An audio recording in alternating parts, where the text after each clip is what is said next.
The following is an exclusive presentation of Turner Sports. In 1998, cable television's exclusive host for the 18th Olympic Winter Games from Nagano, Japan, and the 4th Goodwill Games from New York.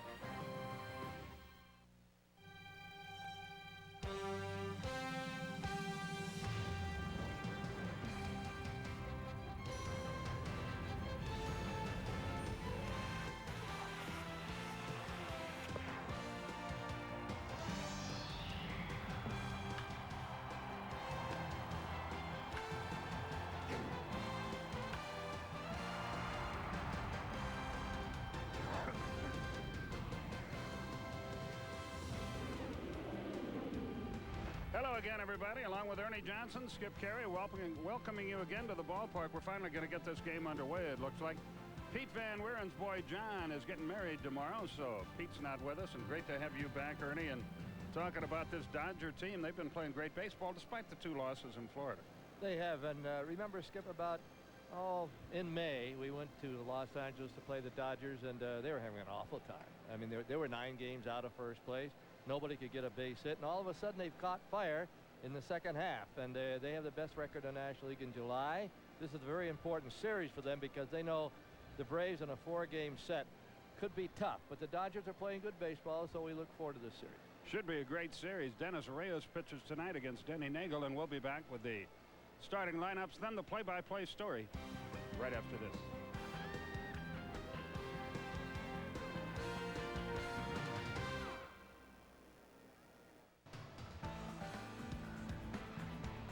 The umpires at home plate. The meeting is broken up. They've exchanged lineup cards, and here are the Atlanta starting lineup.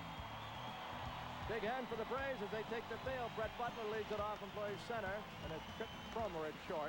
Mike Piazza's the catcher. He hits third. Cleanup hitters Eric Karras at first. Batting fifth is Raul Mondesi, the right fielder. Todd Zeile, playing very well, is over at third. Then it's Billy Ashley in left, Wilton Guerrero at second, and Dennis Reyes is the pitcher. Defensively for Atlanta, Klesko in left, Andrew Jones center. Batista gets a rare start in right field. Tucker is not out there. Chipper Jones at third, Blauser short. Graffanino starting tonight in place of Lemke, and then Fred McGriff at first, and Perez will catch Neagle. Denny Neagle, there's his numbers. Did not have a good performance on his last outing, but a few starting pitchers had that happen to him on his homestand. 133 in the third innings, 129 hits, 90 strikeouts, a good ratio of strikeouts to walks. The Braves have won 2 in a row. They beat Colorado twice. They had good pitching from Glavine on Wednesday, 2-1, and Maddox 8-2 yesterday. So they've on a 2-game roll. They still have injuries, of course. Javi can't play, neither can Lofton. They're still on a DL. And walking toward home plate is Brett Butler, who's making another comeback. The umpires, Bruce Dreckman at the plate, Ed Rapawano at first. Brian Gorman, whose daddy, Tom, umped a long time. He'll be at second. Terry Tata at third. Set to go. Here's Skip Carey. Okay, Ernie, thanks very much. Brett Butler hitting .322 on the year. And we're ready to go. A delay of about 51 minutes. Now, what's the problem? Butler and Bruce Dreckman examining the batter's box. Brett, it's at the same place it's always been, buddy. Now we're ready to go. Butler 8 out of 15 in his career against Neagle, and we're underway, and the first pitch is high and inside. 1 ball, no strikes. Some interesting news in baseball today. Giants have acquired pitcher Pat Rapp from Florida for a couple of youngsters. Little tapper towards second. Graffanino in, up, got him, 1 out. Butler is retired, 1 away. Trip Cromer will be the batter. Almost makes you wonder if Florida doesn't have something else in mind. Pat Rapp was one of their starters. They got Brandon Lease and Bobby Rector, both minor league pitchers. And Seattle acquired pitchers Omar Olivares and Felipe Lira from Detroit for pitchers Scott Sanders and Dean Crow and third baseman Carlos Villalobos. 0-1 the count. The trading deadline is July 31st. After that, you need waivers. I just wait for the big bomb to hit in Anaheim when the Angels pick up Mark McGwire. I think it's going to happen. They're a half game out of first place. And that's when you get a big gun, when you got a chance to win the division. If you're 8 to 10 games out, no bother. 0-2 the count to Cromer, who had a 2-home-run game last night in Florida. He may have one tonight, but he's not going to start with this at bat. On 3 pitches, he's out of there. 2 down. Let's look at it again, Ernie. He wants it outside, and he hits the mitt right dead center. Joey Amalfitano coaching at third for the Dodgers, and Mike Scioscia is at first tonight. Reggie Smith had some back surgery back in Los Angeles. He's expected to be back before the end of the year. So Scioscia is taking his place. Mike Scioscia blocked the plate better than any catcher I ever saw. The wind and the pitch to Mike Piazza is a strike on the outside corner. He blocked the plate, and he had more meetings with his pitcher. Yeah, he did. He liked to go out. He and Ozzie Virgil Jr. used to do a lot of that. 0-1 the count. Just a little bit low and away. It's 1-1. Piazza at 357. 19 homers, 62 RBIs. The Dodgers feel, or many in their organization feel, that they're going to have to find a new position for him. Eventually, the 1-1 pitch, because he's such a terrific hitter, and the catching takes such a wear and tear on his knees. First base is a natural, but they got Karras there, and he's having a good year. And a kid in the minor leagues whose name escapes me, who is apparently a blue chip can't miss prospect, also a first baseman. 2-1. Got it by him. It's 2-2. Interesting story in the paper the other day, or this morning I guess it was, about how Neagle prepares for a start. An early lunch, goes to a movie. Great article with his bride. By Jack Wilkinson. Line drive past McGriff, base hit. I'll bet you 2 weeks ago Fred catches that ball. That hamstring of his is a miss. But he's tough. He plays on through it. This ball was sharply hit. McGriff diving to his right was just a little bit tardy. But you're right. McGriff is playing hurt. You can see that especially when he runs. But he just doesn't want to be out of there. Karras having a good year. 22 homers, 67 RBIs already. He leads their team in RBIs and homers. He's hitting .273. Piazza just 1 stolen base. He wouldn't figure that to happen. 0-1 the count. So far the highlight of the night has been Dodger reliever Darren Dreifert, who in the middle of a driving rain here around 5:30 ran around the bases and belly flopped into home plate like Tom Dempsey used to do when he was with Baltimore. The 0-1 pitch. Downstairs, a ball and a strike. Dempsey would stuff his shirt with a pillow of some sort. He looked like the Babe doing it. Yeah, it was Rick Dempsey. Tom Dempsey was the old field goal kid. Yeah.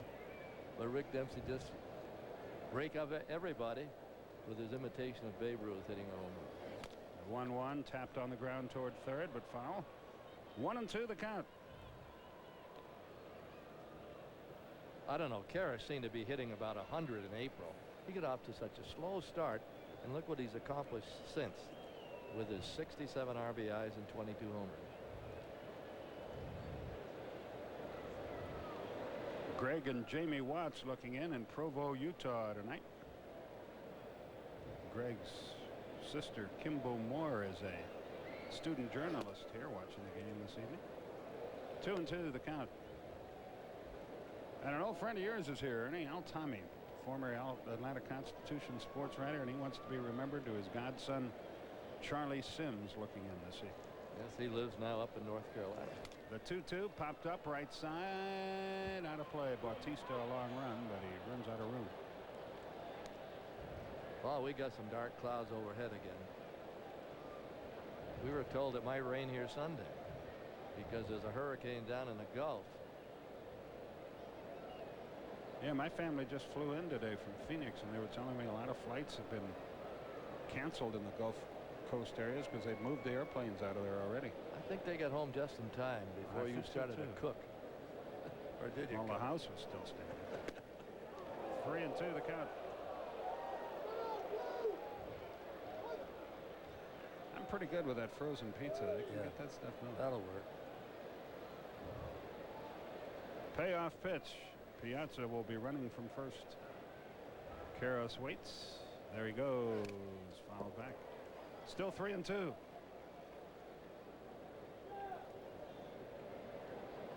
Raul Mondesi would be next.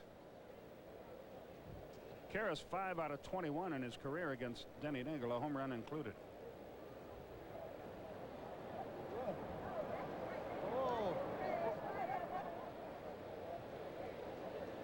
The 3-2 pitch.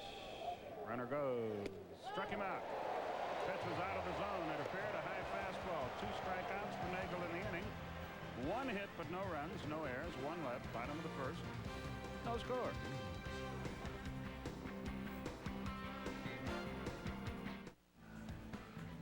Dodgers failed to score top of the first. We go to the bottom half, and here's how the Braves line it up. Blauser at short, Bautista getting a start in right field, followed by Chipper Jones at third, Fred McGriff first. Andrew Jones has done a fine job since taking over in center field. Ryan Klesko in left, Eddie Perez the catcher. Graffinino getting a start in place of Lemke at second. He's the new daddy. Denny Neagle will pitch in bat ninth, and in the field, Ashley, Butler, Mondesi in the outfield. Zeal, Cromer, Guerrero, Karras in the infield, and Piazza catches Reyes, who looks a little bit, doesn't he? Right there. Fernando Valenzuela making a comeback. He's 1-0. He's a lefty, and they haven't used a lefty in about 4 years as a starter. He's 6'3", a 246-pounder. And his first pitch to Blauser is inside. He's 1-0. He beat the Giants in his only major league start. Earlier this year, he was 8-1 at San Antonio. Then they moved him up to Albuquerque. He was 3-1. So he's sort of on the fast track. Fastball is in there. Interesting story about this kid and how he got started. His father was a first baseman for a team managed by Dodger scout Mike Brito down in the Mexican League. Blauser corks it into deep center field. Back goes Butler on the track at the wall. He's got it. 1 down. A noisy first out. And Reyes Sr. got Dennis the job as the team's bat boy, and one day said to Brito he wanted them to sign his boy to play for the Dodgers, and Brito kiddingly said, the kid was right-handed at that time, said, I only sign left-handed pitchers. Well, he hurt his right clavicle, turned around, became a left-handed pitcher, came up to Brito a year later, 0-1 to Bautista, and said, or 10 years later when he was 17, and said, well, here I am. And Brito said, who are you? He said, you don't remember me, huh? I'm Juan Reyes' son. A year later they signed him, and here he is in the big league. What a story. Ambidextrous. 1-1 the count to Danny Bautista, hitting at .222, but he's hit the ball well lately. Hit a triple here last night.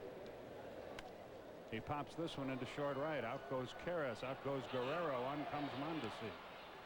Mondesi takes care of it. 2 are down in a hurry in the Atlanta first inning. Chipper Jones, the batter.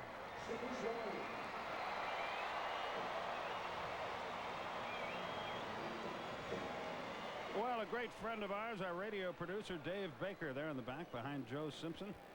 Dave won't be with us tomorrow. He's heading up to Iowa. His parents, Bob and Jean Baker, celebrating their 40th wedding anniversary in Bettendorf, Iowa tomorrow. Ground ball back to the mound. The inning is over. So while we'll miss Dave, we hope the Bakers have a great time up in Bettendorf, Iowa over the weekend. No hits, no runs, no errors, nobody left. At the end of an inning, no score.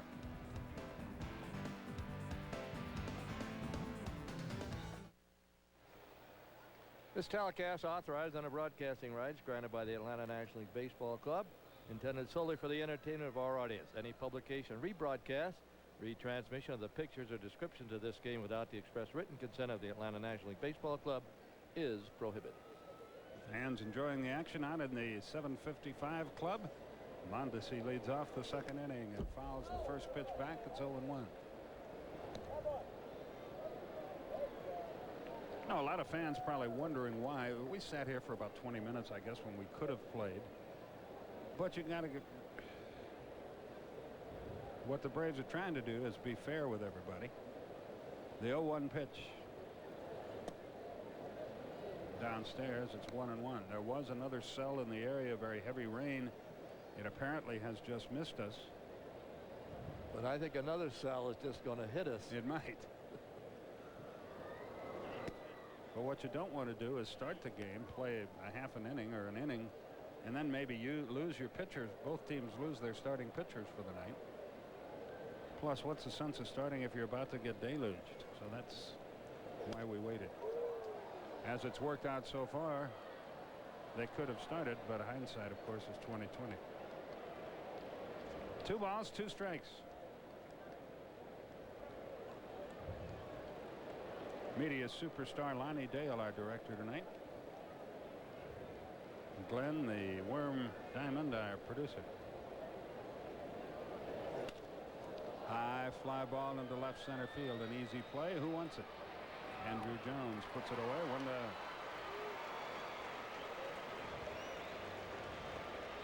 That's a nickname Glenn received from one of the Braves players prior to the game, the Worm. You have all those body tattoos like Dennis Rodman, Glenn? Is that what it is?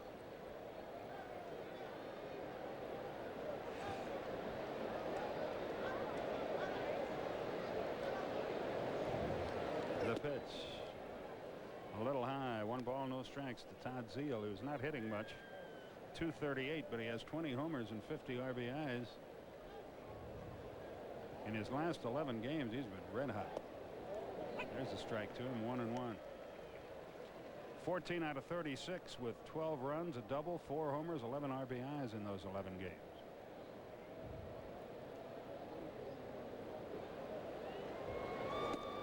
Up and away. 2 balls and a strike. Same 2 teams tomorrow. That's a 4:05 game. We will not have it on TV. It will be on Fox. The 2-1 pitch. Swung and missed. It's 2-2. And we will not have Sunday's game. Ernie will have that for you on Fox Sports South. John Smoltz against Chan Ho Park, and we'll be back for what should be a dandy Monday. Tom Glavine against Hideo Nomo. The pitch fouled back. Still 2-2. You know, Skip, over the years, these pitchers on the Braves have kind of challenged one another, and there were several bad performances. Oh, a week to 10 days ago, last 2 weeks. The last 2 outings have been good by Glavine and Maddox, and Neagle, he would like to perform like that tonight. Sharply hit on 1 hop. Graffinino in short right field puts it away. 2 down. In other words, they're very competitive, not only on the field, but on a golf course too, away from the field. The Dodgers, you got to remember, best record in July in the National League. The Angels are the best in the American League, and they've been hitting. And there was a question back in May of what was wrong with the ball club. They had some internal strife too, I believe. But now they've come back, even although losing 2 pitchers, have played very well. Here's a guy that can kill you if you make a mistake. Billy Ashley. He's hitting .252, 5 homers, 17 RBIs. He's 3 out of 6 against Neagle. Big 6'6" right-hand hitter from up in Michigan takes a strike right through there. It's 1-1. Dodgers are only 4 games back of San Francisco. San Francisco getting Rapp is going to help them. I mean, they're the surprise in the National League. The Giants in first in the West. No one picked them to be there. Ashley didn't like that call. It's 1-2.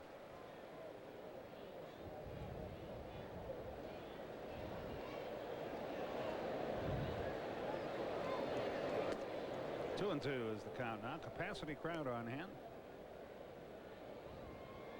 Standing room tickets go on sale just before the game, as well as those dollar tickets, Skyline seats. The pitch downstairs, full count, 3-2. Braves could go over 2 million tomorrow. Not too shabby. 3 million should happen for the season. Payoff. Got him. Pulled the string. Ashley out in front. 3 strikeouts for Neagle. 1, 2, 3, nothing doing. Bottom of the second, no score.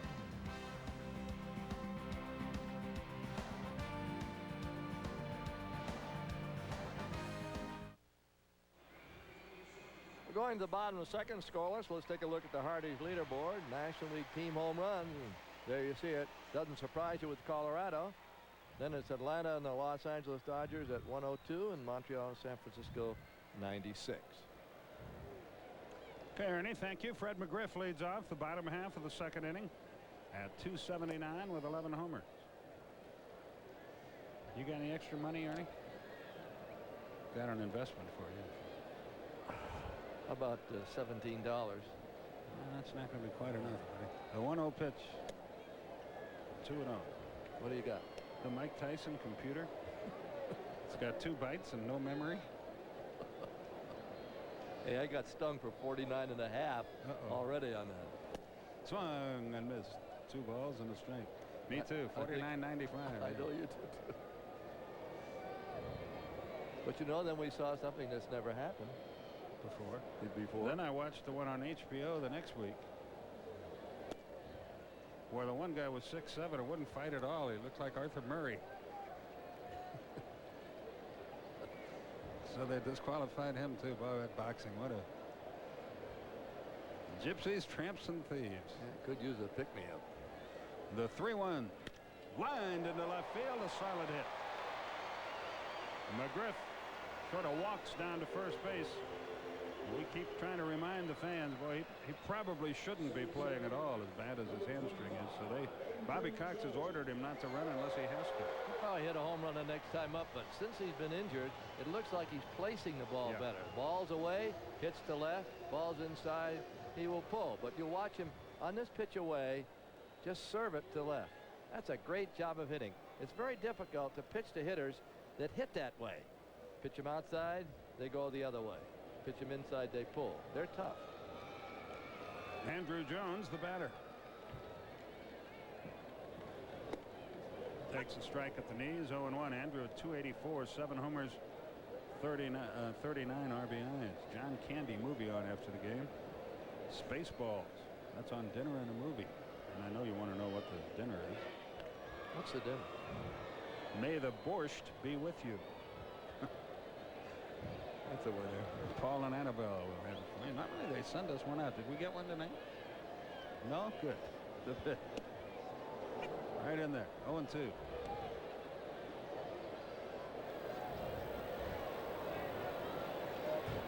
That's not Annabelle, and that's not Paul either.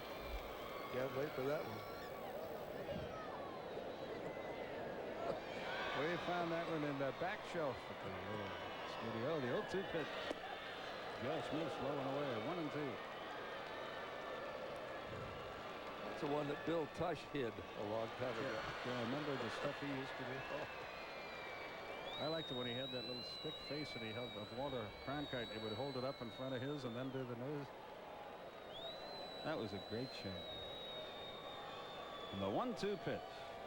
Fastball outside. 2-2. That's before we got sophisticated. Yes, that's right. That's when there were 14 people working for this company. Have a management meeting in a phone booth. Yeah.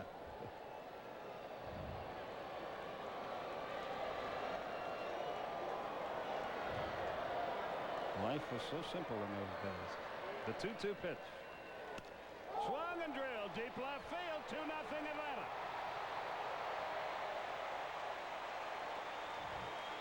That's number 8 and 41 RBIs, and he is right in the middle of the Rookie of the Year competition now.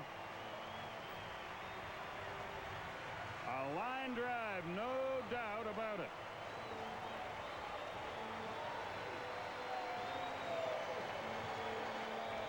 Second home run given up by Reyes in 7+ innings this year.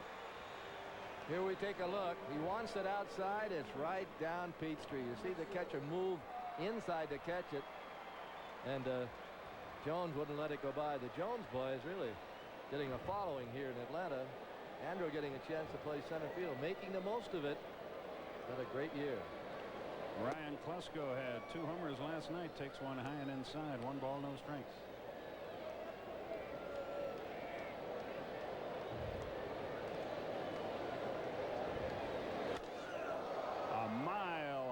But Karros should handle it in foul territory. In fair territory, he makes the catch. Ryan just missed that one away. And Eddie Perez, the batter. Boy, he is He told us last night he feels like he's got a target painted on him. He gets hit somehow every game, it seems like. And you talked to him before the game last night. First at bat, he gets hit right in the foot. Yeah. But he hit one out later. I talked to him tonight, too. He just very happy to be getting a chance to play. We talked the other night, Ernie. Get your opinion. Perez takes high, 1 ball, no strikes. If the Braves don't protect him, and we will never know who the Braves protect and who they don't. The only players we'll know about are those who were taken by another team. But I would guess that it would be difficult to protect your second-string catcher. And that if the Braves are unable to protect Eddie Perez, he'll be one of the first players taken, because he, I think, has proven to everybody he can play up here. He could be, he would be picked either as a number 1 or number 2 catcher. Yeah. Team like Arizona, Tampa Bay. You can always use catching. In fact, many kids don't want to catch, but that's a great position to start. Grounded foul past third base coach Bobby Dews. Still 2-2.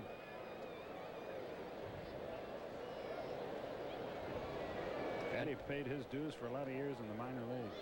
And you know, Skip, when you're on a winner, they look over your roster pretty thoroughly, and you're going to lose some. The 2-2 to Perez will not be made. By the way, for Andrew Jones, in his last 13 games, 15 RBIs. Going to be sort of tough to take him out of the lineup when Kenny comes back, but look out, 3-2. But you could really use Kenny in there too. And Tucker's done a good job, and Fusco's gotten hot. I'm gonna let Bobby Cox worry about that.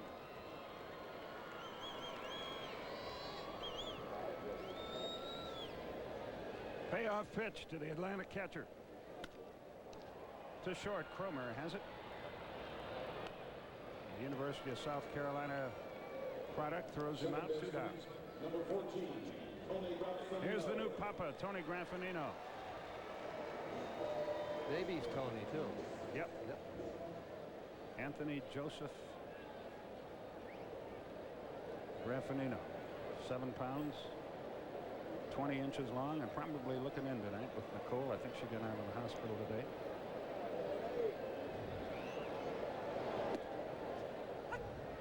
Seeing the excitement in his eyes the last couple of days really makes you feel old. You wish you could go through it again. The male members of the family do. The female members may not agree. A little low, 1-1. Our part's sort of easy. Doesn't take much to make me feel old anymore. Just look out at Fernando number 2. Wasn't long ago that Valenzuela was here. Well, he advertised that change of pace. 2 balls and a strike.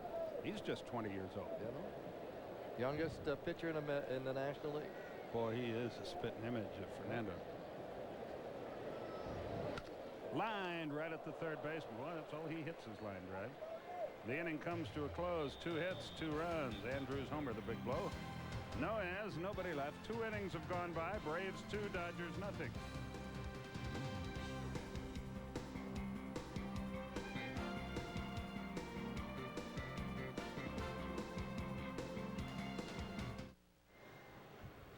Nothing. Atlanta going to third. Pearl Vision presents the best looking play of the week, and here it comes. Andrew Jones off Bernard Gilkey. He took a home run away. That was Sunday night. Watch this leap and catch.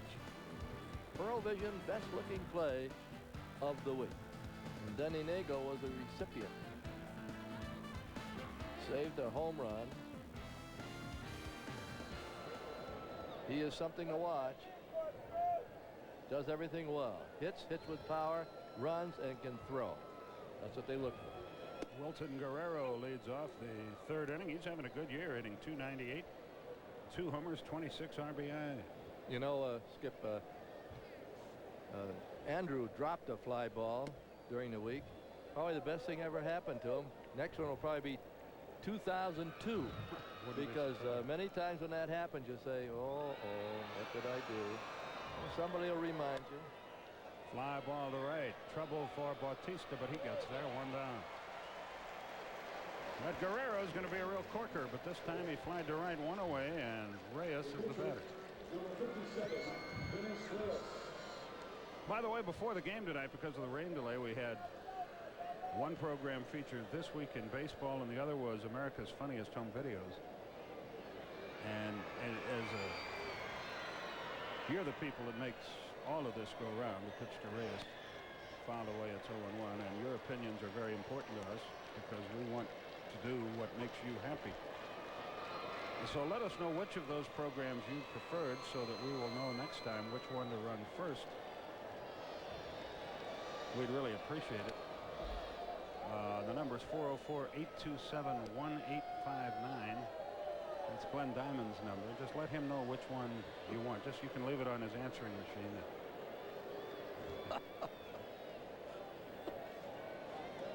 You're nailing Casper tonight. No, I mean Some things never change. I know Glenn Diamond agrees with me that what the fans want is what we should do. And so that number again, 404-827-1859.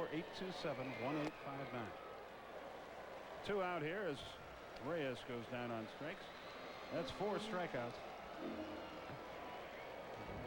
for Denny Neagle, and Brett Butler, the batter. Brett makes its home in the Atlanta area. He's doing just fine. I think he has a book signing tomorrow. Everybody comes into this town as a book signing. Cal Ripken had one.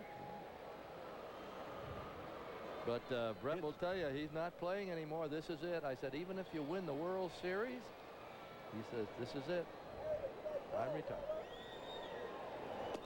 And his book, my understanding is not so much about baseball as it is about faith. He's a deeply religious man. About life. Yeah.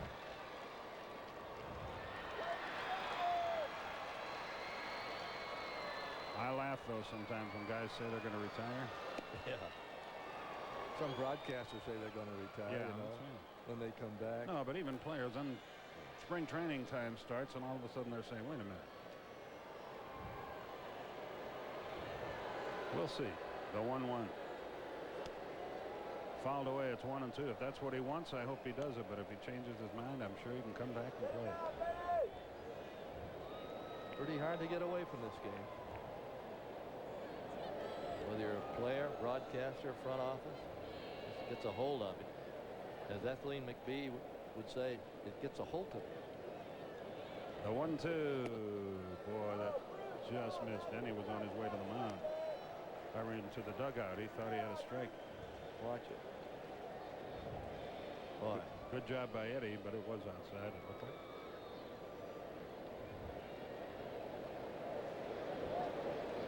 The 2-2 pitch, here it is. Swung a little chopper to third. Chipper across the diamond. And the inning is quickly and easily over. 1-2-3, nothing doing. Bottom half of the third inning, 2-0 Atlanta.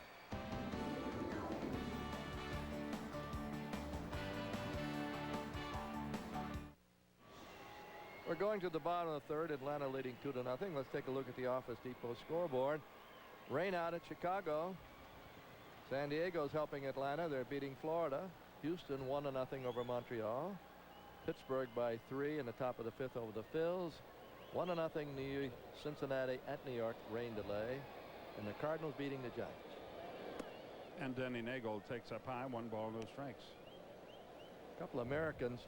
Red Sox shutting out Cleveland. No score at Baltimore. New York 2-1 over Milwaukee. A ball and a strike to count to Neagle. Texas 2, Detroit nothing. Yankees are creeping up on Baltimore. Only 3.5 back. Yeah, they've come from way back. Neagle, fly ball into left field.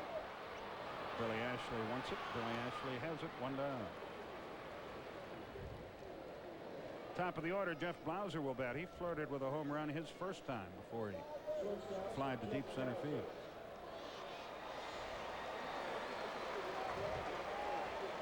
Those of you who called in our informal poll, we want to thank you very much.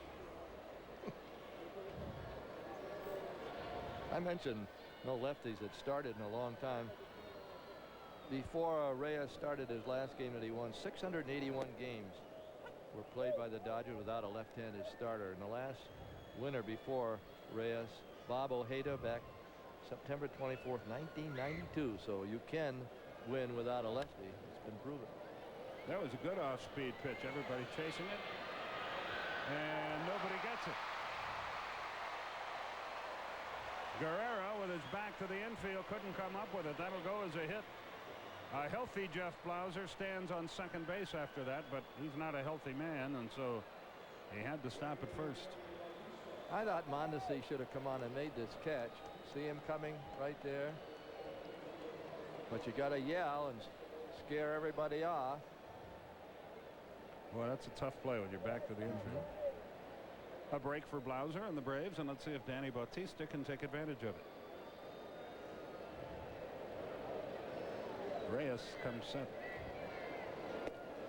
Ski rack, good live fastball, 0-1.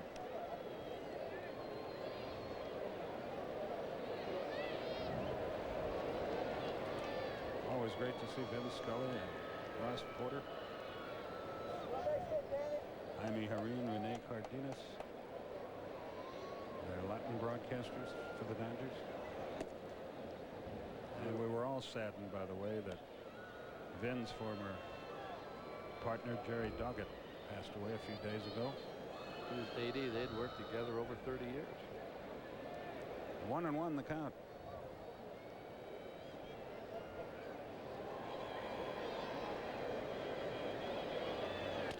Ground ball right side. Karras goes to second, out there. Safe there. They get the fielder's choice, get the leading lady. 3-6 retires Blauser. Bautista reaches on the fielder's choice. He had a good idea. Was trying to slap the ball through that right side, but got it too close to Karras. Bautista has no stolen bases, but he can run quite well. 4:05 is game time tomorrow. If you have tickets, don't forget that game's been moved up 3 hours. 3 hours and 5 minutes to be precise. Joe and I will have it on Braves radio. And Fox will have it. Tim Carver and Joe Buck will have it on TV. Chipper takes high, 1 ball, no strikes, tapped to the mound his first time. And fans get a chance to see Millwood get his first start. Kevin Millwood against Estacio. Bautista edges away.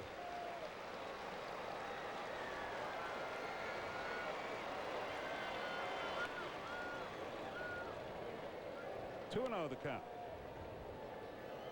Fred McGriff waits on deck. We had an hour rain delay at the, well, almost 51 minutes, I think it was, at the outset. The 2-0 instead to first. If that's his best move, he doesn't have much of a move, but he's only 20 years old. He's a good-looking young pitcher.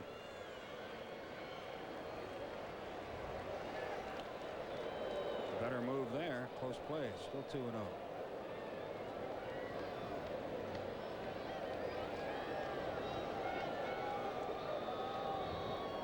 Piazza really makes a fashion statement, doesn't he, with the chest protector and shin guards he's got going for him? High pop right side. Karras back to the infield. He'll not get there. It's in the seats. 2 balls and a strike.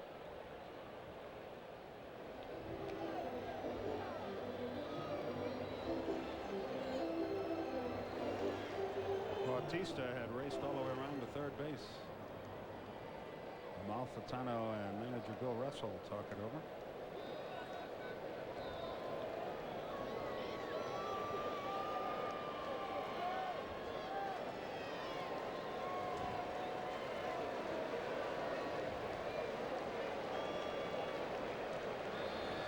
There goes the runner. Outside. He stole that on the young pitcher. First stolen base of the year for Bautista. Piazza had no shot. I think he went as soon as the leg was up. It was, you know, if you bring that front foot back of the rubber, the only place you can go is home. And I think that's what Bautista thought.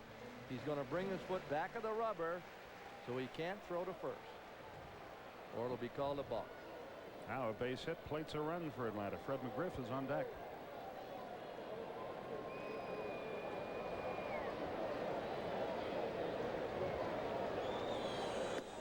He walked him, so Fred, who singled his first time, will be the batter. That's the first walk for the young left-hander.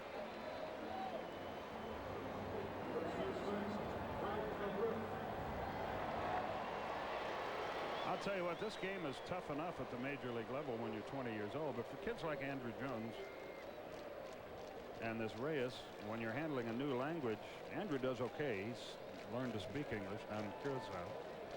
That is not the case, I understand, with Reyes, so it's even tougher if you're playing in a foreign land and don't know the lingo. I think Jaime's helping him. Oh, yeah. Wild pitch. The runners will move up. Right over the head of McGriff, and that almost got him in the old coconut. Piazza asked for timeout. The runners moved to second and third. Let's watch it. He's a long ways from the plate. He tried to come sidearm. See, a little sidearm, and he's wild with it. Piazza to the mound to talk things over with him. Bottom of the seventh. Padres lead Florida 5-1. Well, that Florida situation is a mess, isn't it? Mr. Huizenga, I think, is pulling the trigger a little, jumping ship a little early. You got to win first before the fans come flooding into the ballpark. Ask the Braves. Yeah. We had to do it for several years. Well, in 91, we didn't draw till September, really. But if you win something, if you get in the playoffs, then the next year is when the fans. If you keep winning. Yeah. Keep winning. That's a Braves. They've got a fine ball club. Fred didn't mean to. Right back to the mound. That's one on the house for Reyes. And the inning is over. One hit, no runs, no errors, two left. 3 innings have passed, and the Braves lead the Dodgers 2-0.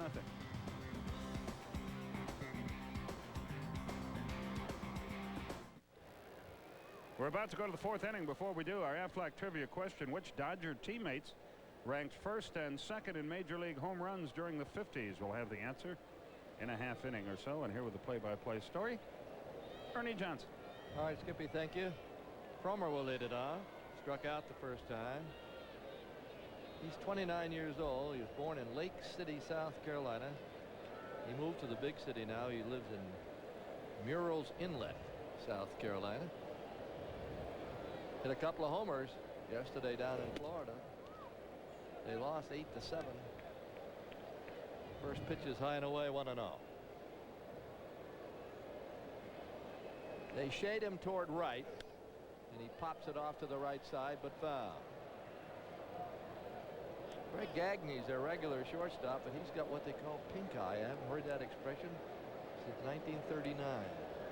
1 ball, 1 strike. Piazza's on deck. It's 2-0 Atlanta. Fly ball, pretty well hit left. Klesko is back, and he leaps, and he's got it. Ryan Klesko on a nice catch and left. Well, I tell you something, that Cromer, he's turning into a power hitting machine. He just missed getting that one out of here. And a good play by Ryan. It really was. A low fastball. I think Denny thought it was gone, but Ryan went as far as he could go, timed his leap perfectly, and took a home run away. That ball was over the fence, I believe. Another look.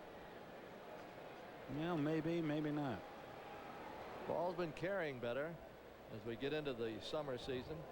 Kind of launching pad 2 now. And here's Piazza. Along the line and right, and it is foul. Chipper Jones the other night hit a home run here as he reached down with one hand and golfed it to right. So the ball does carry in any direction. Karras is on deck.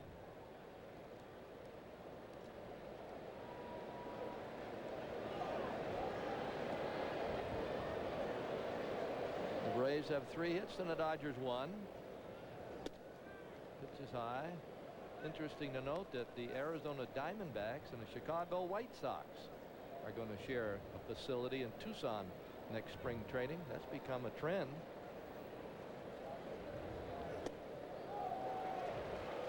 Ernie, speaking of the Diamondbacks, my wife Paula and son Josh were in Phoenix the last couple of weeks, and thanks to Tommy Brenneman, who's going to be their broadcaster out there. The pitch fouled away. he arranged for them a tour of that new ballpark, and it's really going to be gorgeous, according to Josh, who loves that kind of stuff. It's going to seat 11,000. They're going to call it the Tucson Electric Park because I was talking about the stadium that they'll occupy. Oh, that's beautiful, the new one. But as I mentioned, teams are doing that. They're getting together during spring training. The Cardinals and the Expos will work together down in West Palm Beach. The Braves and the Expos worked for many, many years together in West Palm. This year, the Braves will work with the Mouse in Orlando. What a stadium that is. This is Karras. Nice stadium if you can ever get in it. They're a little overzealous down there.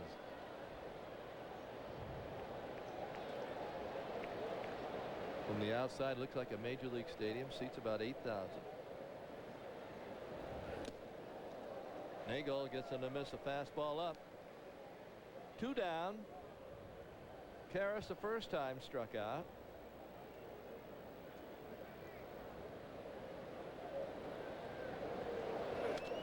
Fouled away. Lopez is eligible to come off the disabled list Monday, but I don't think he's going to. He's still hurting. He tried last night. Just pitch is not even thrown hard, and there was some pain. It's not as bad as it was, but he's not anywhere ready to play. The 0-2. Just off the corner. Neagle works that outside corner similar to Glavine, and then he'll try to jam you with a fastball.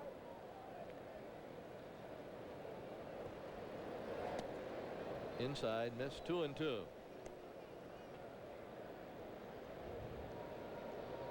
Kenny Lofton is still a ways away from coming off the DL too.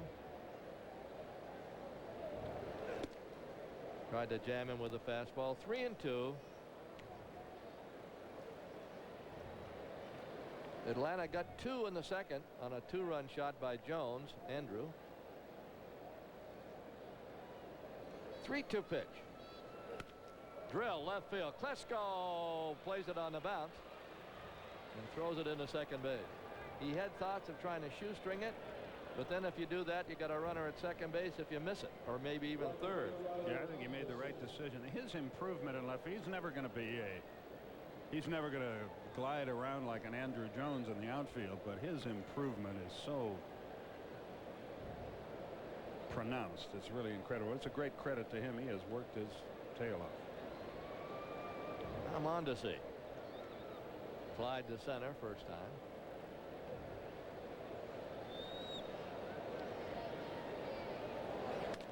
Little pop. Should be handled by McGriff or the catcher. It's McGriff. A very easy inning despite a single. We go to the bottom of the 4th. 2-0. Atlanta.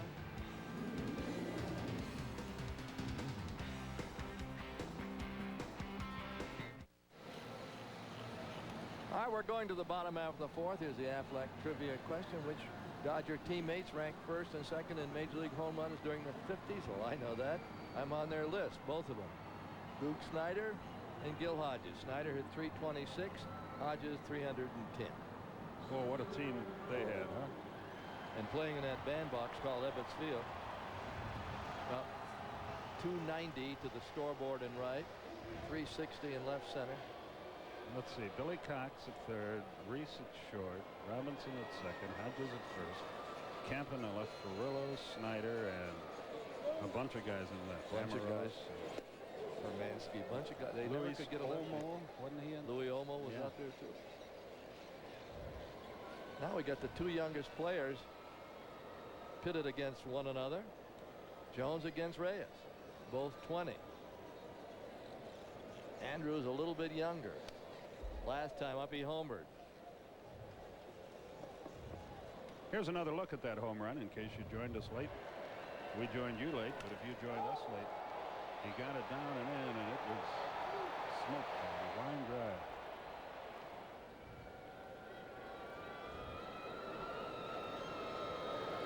The 0-2. another wedding in the Van Weerens family. That's why I'm pinch hitting for Pete tonight. We want to wish John and Jennifer all the best. Getting married tomorrow. 1-2. Also up in Vermont, Casey Ratty, Dr. Timothy Bicknell. Our best to them too. 2 balls, 2 strikes, nobody out.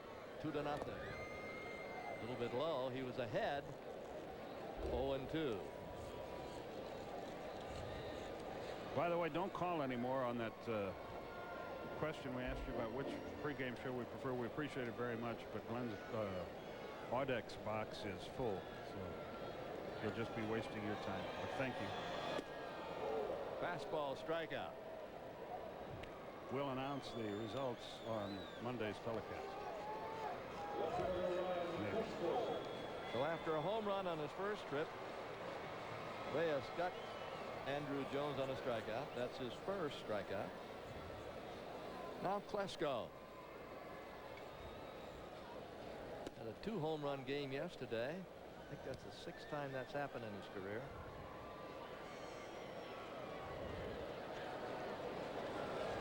And the 1-0. Kid throws the ball well. 1 ball, 1 strike.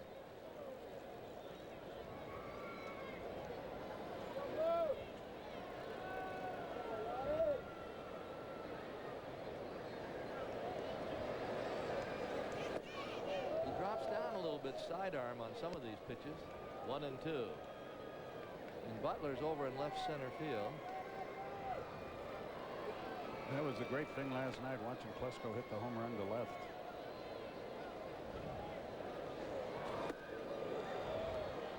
Another strikeout. Dennis Reyes. Now Eddie Perez with 2 down and nobody on. I guess he's a Reyes of sunshine for the Dodgers pitching staff, huh, Randy? That's good, Skip. Should I say we're zipping right along? If you like. Okay. Bottom of the 4th. We had a rain delay of about an hour. Curveball is low. 1-0. A 4-game set with the Dodgers.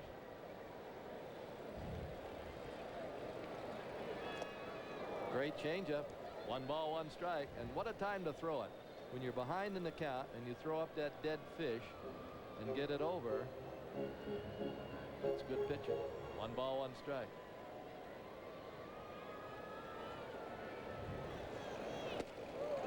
Just inside. 2-1. Seems to have a little moxie, this guy, and seems to know how to pitch. He's just not throwing it. He's trying to hit the corner.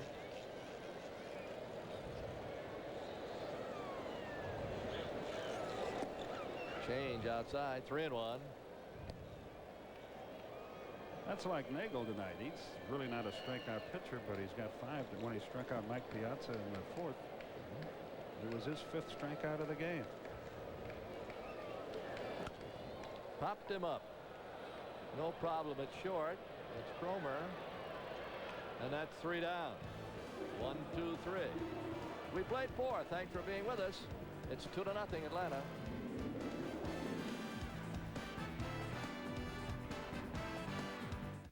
Braves baseball on the Superstation is brought to you by Hardee's. What will they think of next? And by Discover Card.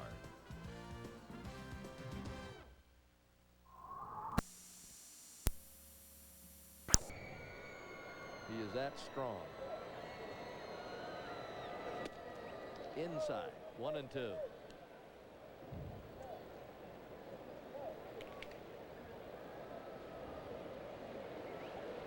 We'll be moving over to radio after this half inning. There's a looper in the left center, base hit. Over quickly is Andrew, and he's going for 2, and he's going to be safe. I think Andrew bobbled it just for a moment, and as soon as Ashley saw that, he took off. See how they scored. He slipped on the wet turf is what happened to him. And a good alert job of base running by Ashley. Right here. As he tries to slam on the brakes. Whoops. And that's all it took. You can see Ashley slow down. Then he sees him go down and alertly moves up. Might go as a double. I think they are going to. It is a double with one down, and is a bouncer slowly towards second. Graffanino got him. What a play by Tony Graffanino. You do or you don't on that, and he did with a quick little flip. The most difficult part of that is not to throw it too hard to Fred, because he's got to handle it. Yeah, you could easily handcuff the first baseman when you're this close. Boy, that's a dandy play. Over to third goes Ashley, but there are 2 outs, and Reyes is the batter. Now Fernando was a pretty good hitter. He batted lefty. This guy, first time up, had some good cuts, although he struck out, and he popped this one up, and Neagle should be out of it. Graffanino and McGriff makes the play. They got their wires crossed, but no one hurt, and Neagle gets through the top of the 5th.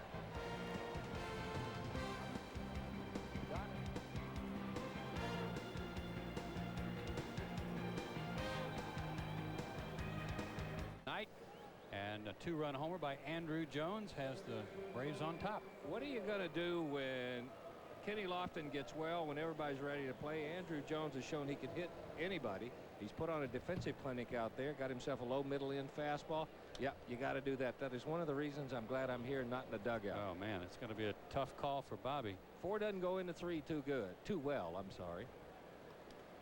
It's going to be some tough choices when Kenny is ready to play. Tony Graffanino lined out his first time up, takes a strike. Bobby Cox's history is he always finds a way to get everybody, when they're capable of playing, a chance to play. He'll work it out. 1-1 the count. But the guy that always came up a little bit short on that rotation was Andrew before.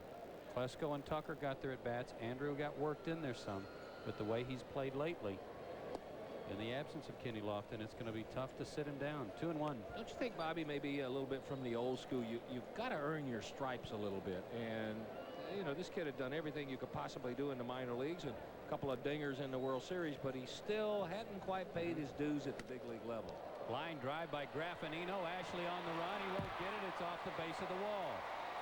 Tony Graffanino, just talked to him a couple of days ago after the birth of his firstborn, his son Anthony Jr. And I said, you know, it's not easy to stay ready when your at bats are so split few and far between. And he said, but I have to. That's my role, and I'll be ready when called upon, and he always is. And our partner Pete Van Weeren says that every time Tony Graffanino walks out on the field, it seems like something good happens. This time good for Graffanino, a pitch in his happy zone, low middle in. He jumped all over it. Happy zone. I like that. Yeah. Unhappy if you're the guy who tossed it. Eric Karros taking his life in his hands as he charges Neagle, who squares to bunt, but he pushes it down the third base line. That's a beauty. Gets the runner to third. Good sacrifice. Perfect position to bunt it to third base, and Graffanino's at third. This Braves pitching staff does this as well as any pitching staff I have seen. Neagle squares around, gives himself up. You want to make the third baseman feel it. He does. He doesn't even bother to look back. Knows he only has one play in for Neagle. That is his 4th sacrifice. Remember last year he was right at the top of the league. Tommy Glavine leads the Braves and the National League with 13.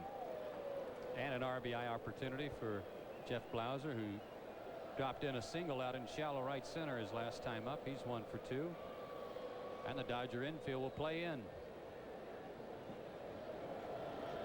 Jeff hitting .338. He has 44 RBIs, and Reyes takes too much time. What went through your mind as a hitter when you used to see the infield in? I loved it. Good feeling? Oh, you bet. Knowing that you just got so much more room to work. With them drawn in, their reaction time cut down, and angles cut down. Oh boy. I want to know. And when I first started playing pro ball, I was taught to think about hitting a fly ball. Just hit a fly out. Right. F8, you know. Yeah. But later on, I started thinking more about just hitting the ball hard, and that worked out even better.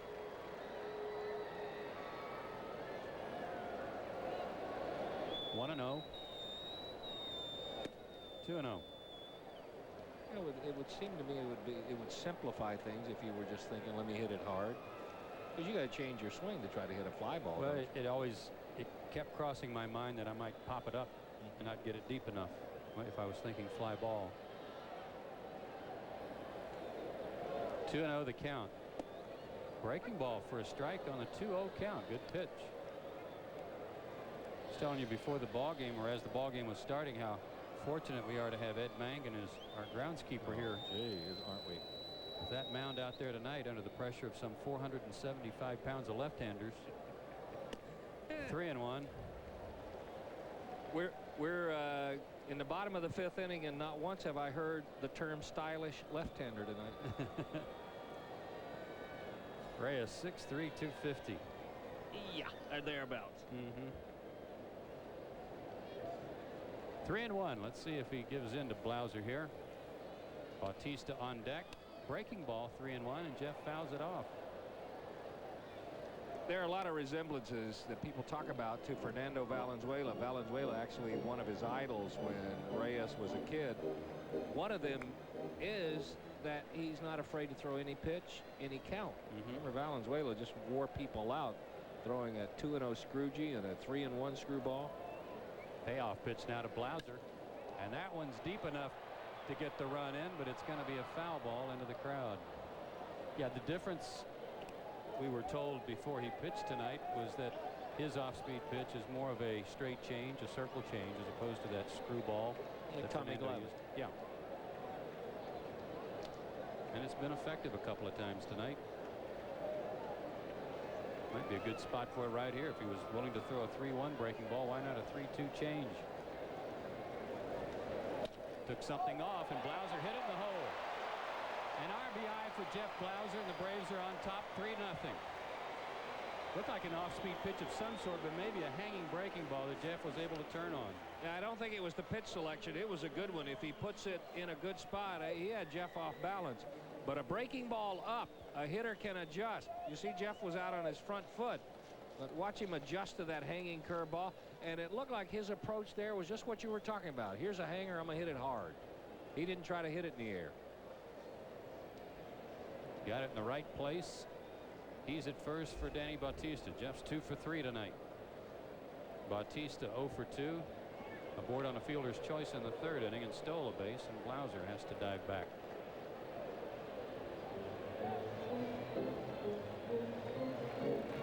Michael Tucker getting the night off.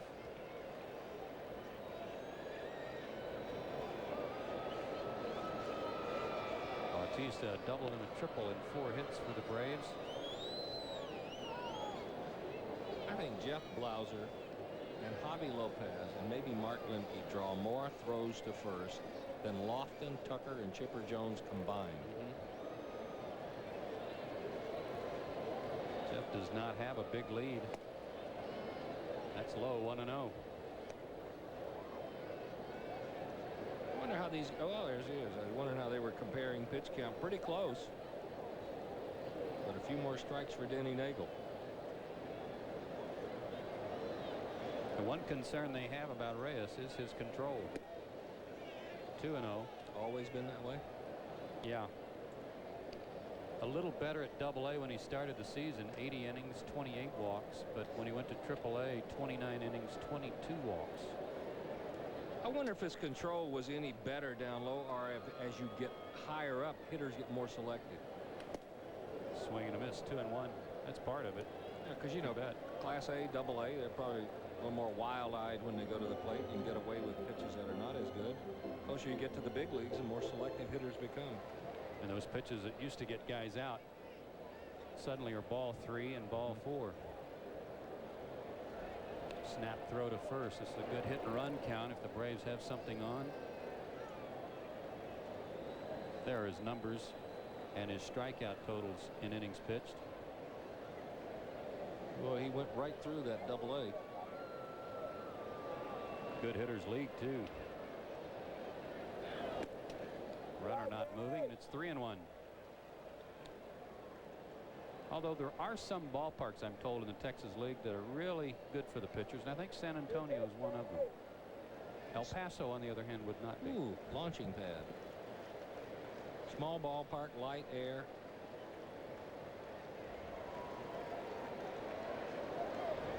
Three and 1 the count. Is Blauser going? He is not. 3 and 2.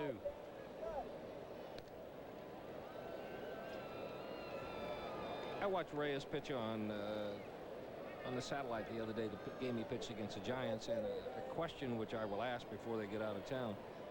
His fastball sometimes runs both ways. I wonder if he knows when it's going to do it, because you see him throw a cutter, then you'll see the same release, and the ball kind of go away from a right-hander. Some guys don't know. Blauser's running. The pitch is lined into left field. Good piece of hitting by Bautista, but Ashley's on it quickly, and Blauser has to stop at second. Danny went down and got a good pitch down and in. Pitching coach for the Dodgers, Dave Wallace, on his way to the mound. Let's see what this pitch was. See, that's a fastball. Looked like a cutter that came down and in. That couldn't have been any more than ankle high, and if he hadn't have swung at it, it would have been probably a ball. Blauser, seeing the ball hit, had it out in front of him. But once Ashley came up with it in a hurry, no percentage in trying to stretch it to third. For most of the post-game press conferences, Jaime Jarrín, one of the radio broadcasters on the Spanish network for the Dodgers, does the interpreting for Reyes. But he obviously understands enough English from Piazza and from his pitching coach to be able to get the message when they have these meetings. You can't be a Dodger pitching coach unless you're bilingual or trilingual or quadrilingual or whatever it is.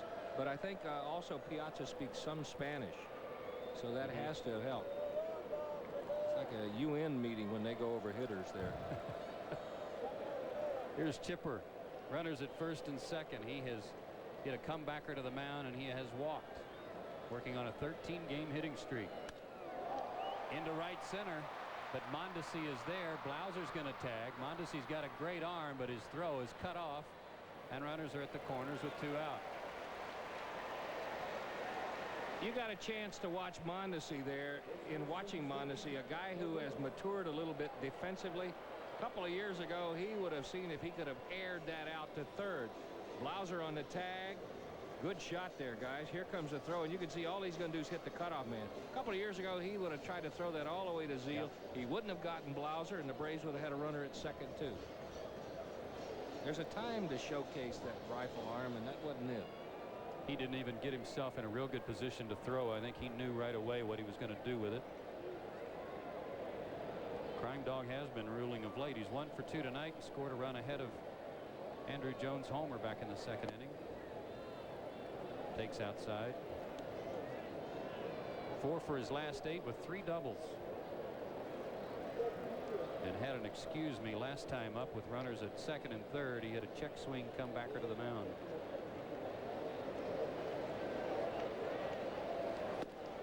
Big cut. 1-1.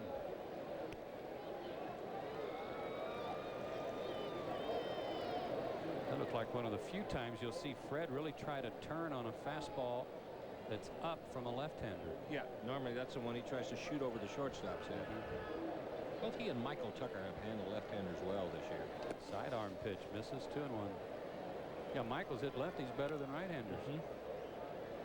That sidearm pitch is a pitch that Reyes featured against the Giants. Got him behind in the count to Barry Bonds. Walked him once, and then he had to come downtown with Barry Bonds, and he hit it out on him.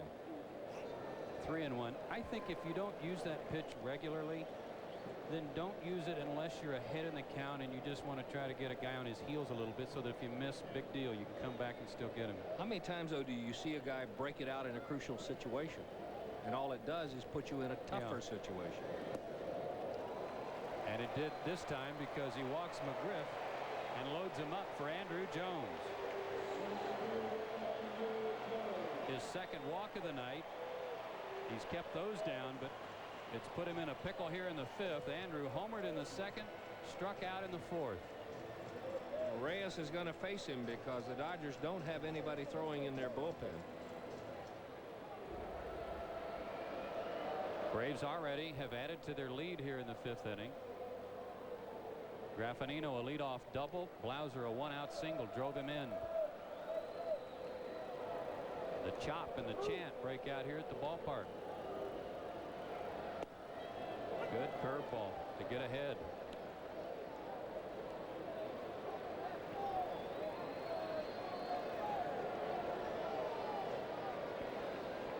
Bases loaded, 2 out. The 0-1 pitch. Fastball hit hard to Cromer. He's got it. Goes the short way for the out. And the inning is over, and Reyes is out of the jam. Braves only get 1. They do it on 3 hits. There were 3 left. When we go to the 6th, 3-0 Atlanta.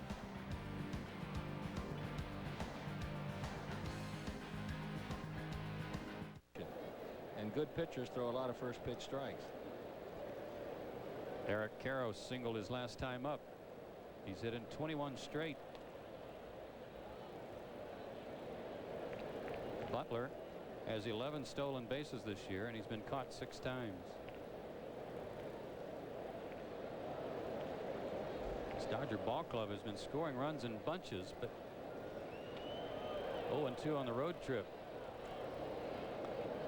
Well, they ran into Kevin Brown for one of those. Yeah, a 1-hitter.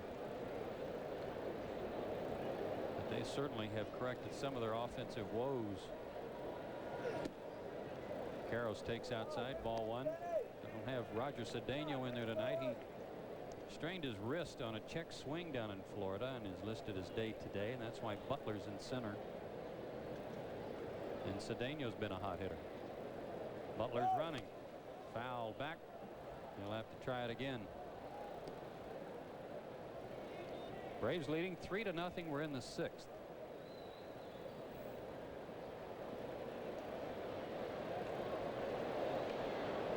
That's some wear and tear over the course of your career. It's a lot of slides, isn't it? Mm-hmm.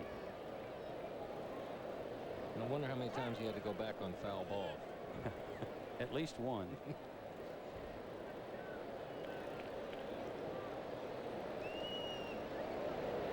1-1 to Karros with 2 outs.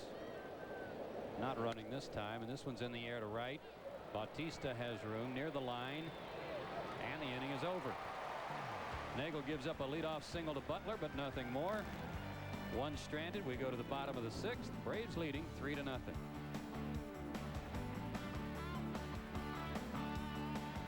Ryan Klesko will be the batter. He has popped up and struck out and hit a ground ball to the right side that Guerrero makes a nice play on and throws him out. 1 pitch, 1 out in the bottom of the 6th. I had a feeling back in the Dominican Republic when Vladimir played the outfield and Wilton played the infield, you only needed 2 people on the right side of the diamond. Both those guys can cover some real estate. That was a good play by the Dodgers second baseman. Got a good jump on it to make it look so easy. He is their Rookie of the Year candidate this year. They seem to have a lock on it, but it might be broken this year. Eddie Perez takes a strike. He is grounded out and popped up. Skip ball. You might hear that again somewhere along the way. Line to left. Ashley plays deep. He'll have to play it on a hop. And Eddie Perez has a base hit. That was on a breaking ball. And another down and in breaking ball where a right-handed hitter can get off stride. Watch Eddie Perez get out on his front foot. He's off stride with 1 hand. But all you have to do if that ball is down and in is just drop the bat on it. And he hit it hard enough to get it into the outfield. I'll show you something about that swing after Graffinino steps in. He has lined to third, and he has doubled off the left field wall and scored a run. And takes a strike. What you're talking about is even though he's on his front foot, watch how he keeps his hands back. His body was committed, but his hands weren't. He still had a little something left on his swing. The hands are gone. That's a slow roller to third or to short. That's right, a little topper. The 0-1 to Graffinino. Low. Tony will do something, as you mentioned, Don. He'll do something to help you win every time he's in there. I talked to him on the radio interview a couple of days ago, and he said, I just have to stay ready. It's got to be hard, though. That is so hard to do. He works at it. Out of play, 1-2. You know, it would be very easy if let's say if Graffinino were a guy on the backside of his career.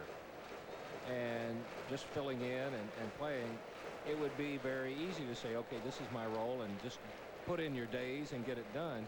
But for a young guy, it would be very easy to get very frustrated.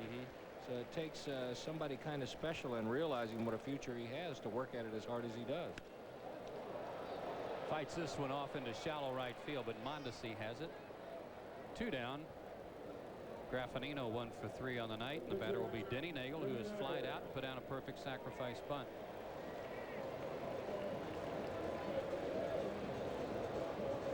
Denny 7 for 42 on the year.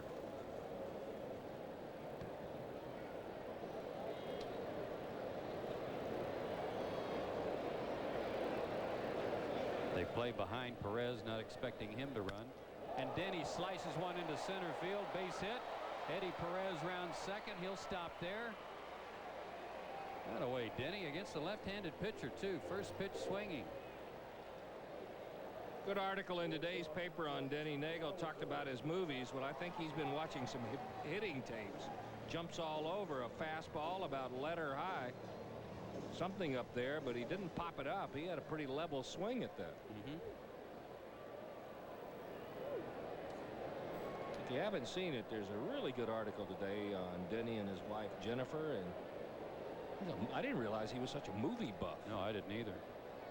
Converted his basement into a theater room. Here's Jeff Blauser, who takes one down and in. Nice play by Piazza, and I'm not even sure he knew he had that one. 1-0. Watch the breaking ball slide down and in. He's wanting it outside, but what he tried to do was just get his body in front of it and got a gift.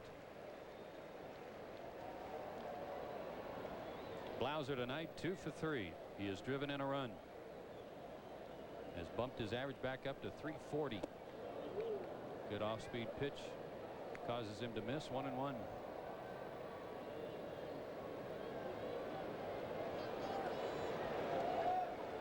Coming into the game tonight, Jeff was 5th in the National League in on-base percentage at .431.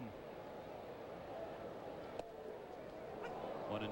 That's why, in my mind, he is the natural guy to put in the leadoff spot if I agree. Kenny Lofton is out there. I think people get caught up, and I've heard a lot of callers to the talk show saying, well, you want a guy who can steal bases. No, you don't. You want a guy who can get on base. Right. The 1-2 pitch to him, called strike 3. Boy, Reyes made some of his best pitches of the night in that sequence to Blauser. He records his 3rd strikeout, and the Braves strand 2. We played 6. Atlanta still shutting out the Dodgers 3-0.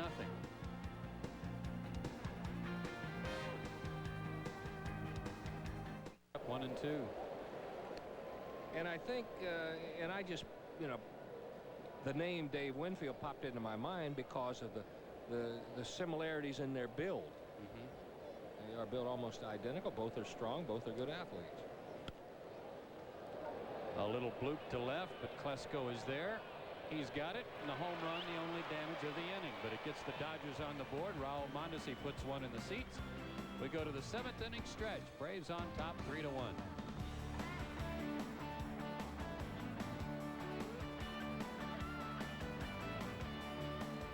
Starting to add up for Dennis Reyes. Did he go? I believe so. I think it's 0-2. Yeah, I think the home plate umpire called him on it. Boy, there's a great crowd tonight, despite the rain and the threatening rain. I have some friends up from Pensacola who were down, so I went down about 20 minutes before the game, and it was packed under here, and the folks weren't about to go home. They were going to sit this one out.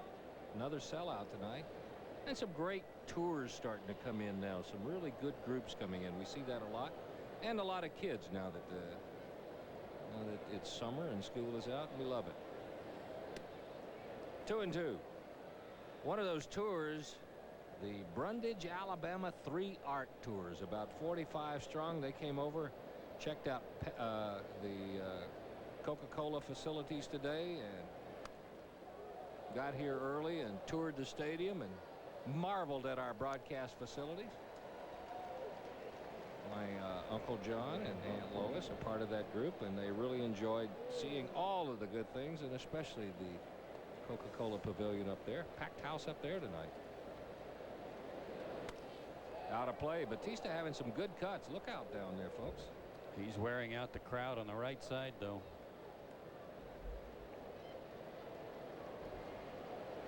We may have to start getting some scouting reports for the fans so they'll know how to position themselves defensively with some of these at bats.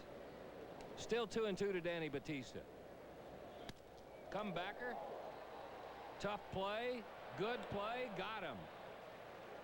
There's that range we were talking about earlier. That's a good play by Guerrero. He had to eat up some turf to get to that.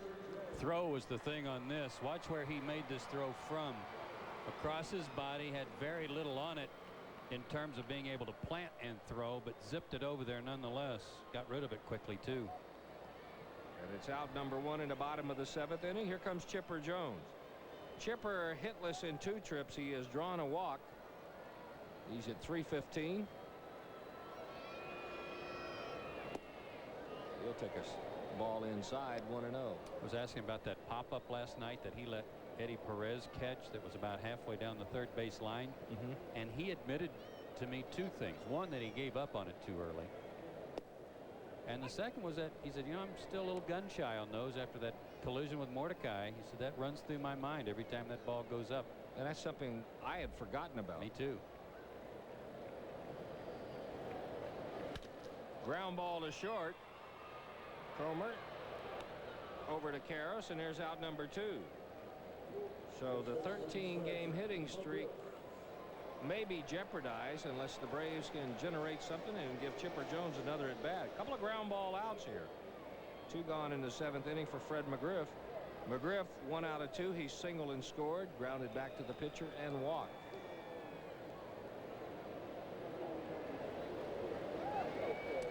Outside 1-0. See, that's an unnecessary pitch, isn't it? To drop down then. Well, you've already shown them your. That's like playing cards with somebody and showing them what your whole card is. Right. In the air to center field, fairly well hammered. Butler at the wall, out of room.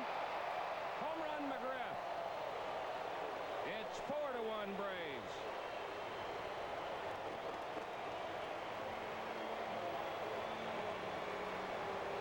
His whole card didn't win the pot, so he had to come back with something else, and that pitch was not a surprise to Fred McGriff. His first one in a week. His last one came off Armando Reynoso of the Mets. And you're right. If you're showing me your worst, most wicked stuff when you're dropping down on the pitch before, and that didn't bother me too much, then naturally I'm going to hang in there on your next pitch. And Fred did, and got just enough of it. Hit it off our camera stand in center. Andrew Jones stepping in. Well, tell me from a hitter's standpoint, if you get his nastiest pitch on the first pitch and you can't hit it, what are you going to do? Take it? Yeah, you're not going to hack 1-0. Right. Now he's behind in the count. Up and away, 1-0. Remember John Smoltz used to do that before he matured as a pitcher. He'd throw his very best pitch on the first pitch, and most hitters would say, well, I can't hit that, so 1 ball, throw it again. 1 ball, no strikes, and then you try to throw a better pitch on the next pitch. Next thing is 2-0. Sooner or later, you got to throw one over that 17-inch plate. 3 balls, or make it 2-1 to Andrew Jones. McGriff's home run, the estimated distance 410 feet. Gives Fred an even dozen for the year. Cal even at 2-2.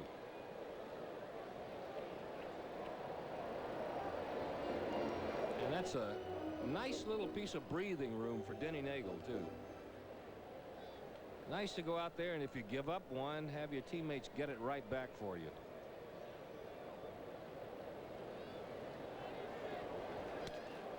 Still 2 balls and 2 strikes. That's one area of Andrew's game that has improved. The more at bats he gets, the better he adjusts to a pitch. In different pitch counts, he's not afraid to hit the ball to right field. He knows he can still turn on anything Reyes throws him inside. That's high, and it's 3-2. Pitch selection has improved, and he's picked up more walks. I think he has better plate coverage, too, than he had last year. Maybe part of that is having a better idea of where the strike zone is. The two would go hand in hand.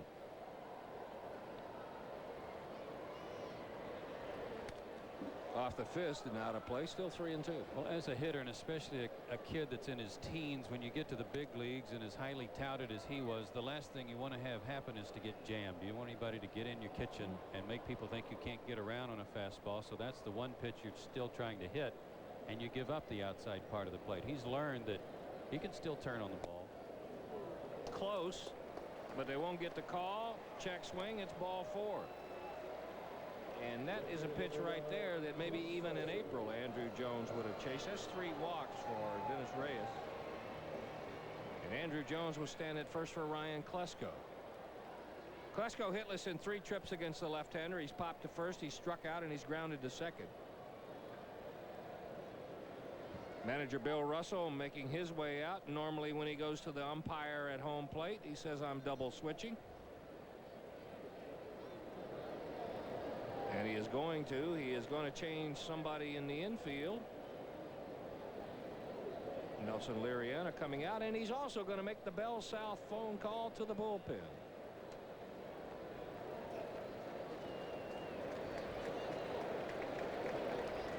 Tonight is going to be Mark Guthrie. Guthrie 1-2 with a .447 earned run average in 42 ball games. And you were telling me, Joe, I remember seeing him in April and May when he was just getting out everybody that walked up there. Yeah, his ERA the first couple of months was in the low 2s, high 1 point something, and now it's up close to 4.5. So he's fallen on some hard times. 44 innings, 48 hits allowed, and the league has raised its average against him to 277.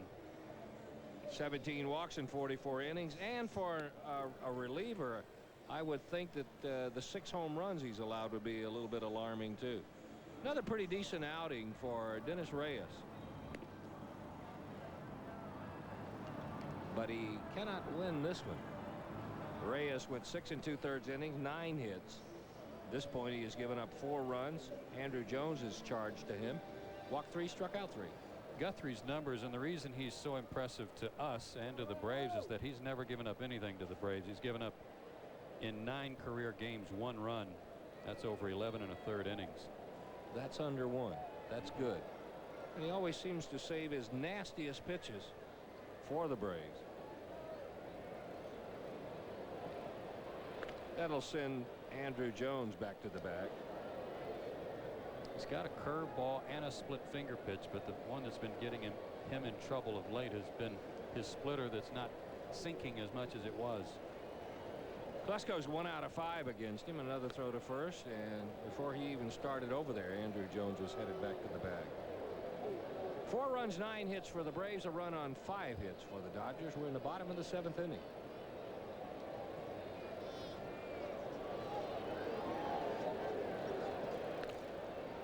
Snap throw over, but still Andrew Jones is back. Yes, we all have different philosophies. And I know you want to keep Andrew Jones close, but you got a left-handed hitter up there. You were brought in to get out. If you make a mistake to him, it's worth 2 runs. If you make a mistake at first, it's 1 base. That's out of play, and it's 0-1.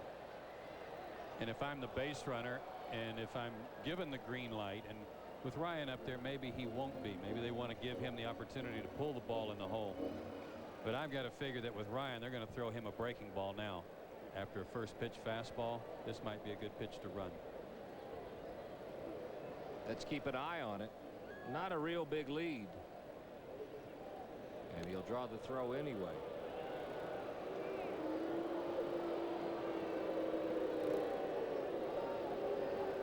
So Guthrie busying himself with Andrew Jones. Sometimes that plays right into the hands of the hitter. There's that breaking ball. Slide step, though. That would have thrown me off too if I were the base runner. It would have surprised me from Guthrie's standpoint, because he usually employs a real high leg kick. 1 ball, 1 strike.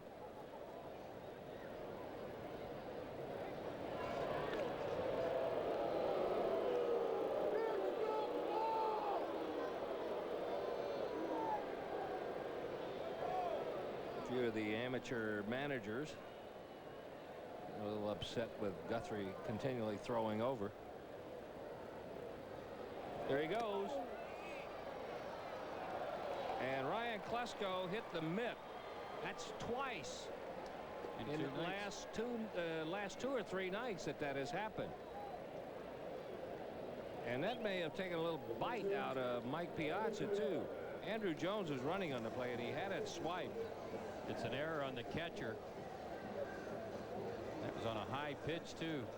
Ryan has such a long swing. It's a sweeping swing that starts so far back that a catcher's tendency is to reach out and get the pitch and get right in the path of that swing. So Klesko's at first. Andrew Jones is at second. Here's Eddie Perez. Perez 1 out of 3. That one hit a single. Pickoff attempt, and they got him. Yes, they do. Good quick move by Guthrie and a good quick move by Nelson Liriano. And they nail Andrew Jones. But the Braves pick up 1. They do it on McGriff's home run. Another look at the final out of the inning. We've completed 7. It's 4-1 Braves.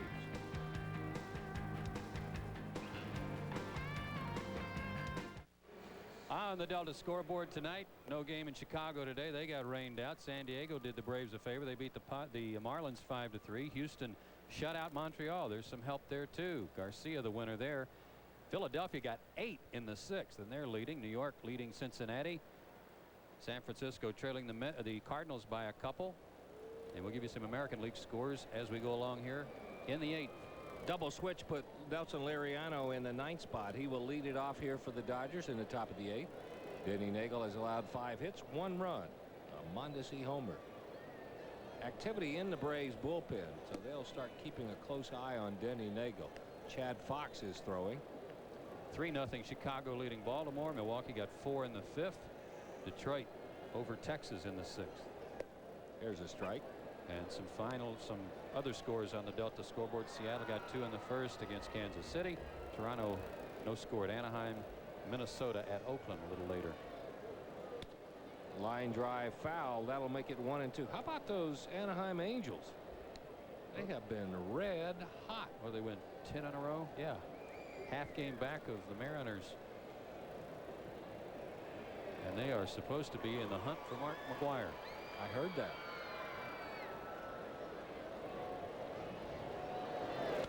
Out of play, 1-2. A couple of other deals made today, and one that really surprised me, and I can't quite figure out, was the Marlins trading their number 5 starter Pat Rapp to the Giants. Back to the Giants, where he started his career. He was one of the expansion draft picks. They got a couple of young pitchers in return. I absolutely have no idea what that signals. 2-2 to Liriano. Not unless they're clearing room for somebody else that they're going to add. And Florida was one of the teams that Curt Schilling listed as a team that he would go to. That's foul, and it's 2-2. I'm not that familiar with who they have at AAA, what kind of prospects the Florida Marlins have. But I know if you're going to get a Curt Schilling, you're going to have to give up a major league player and a couple of prospects, or at least 3 prospects. Phillies have made it clear they don't want players that are 2 or 3 years away. They want people that are closer. Somebody they can pencil in next March. Yeah. And maybe even have September. up there this year. Yeah. Good battle, Liriano and Neagle. It's 2-2. Boy, did he play all over the field for Pittsburgh last year. Neagle wins this one. He was at second. He was at short. He was at third. And this time he'll make a U-turn, go back to the dugout for Denny Neagle. Strikeout number 6. Took something off, good change up, and put it in a great spot. That was the key to that pitch. And here's Brett Butler. A couple of ground outs, 1 to second, 1 to third, and he got a single. He won a war of nerves with Denny Neagle his last at bat. Fouled away 2 or 3 out pitches.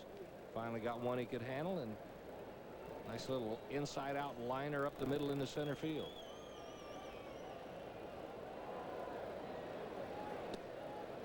Neagle starts him with a breaking ball for ball 1. 2 guys who both had their pictures in the paper today and good stories about them. Neagle and his wife and their home out in Alpharetta. Brett in his new book. Yeah, he is making an appearance. Is it tomorrow? I believe it's tomorrow. Signing, and I shouldn't have brought it up if I didn't know where it was, but I don't know. So Run in, if you're not sure, run in and get your copy of today's Journal-Constitution and look it up. It'll be worth your while. A ball and a strike to Butler.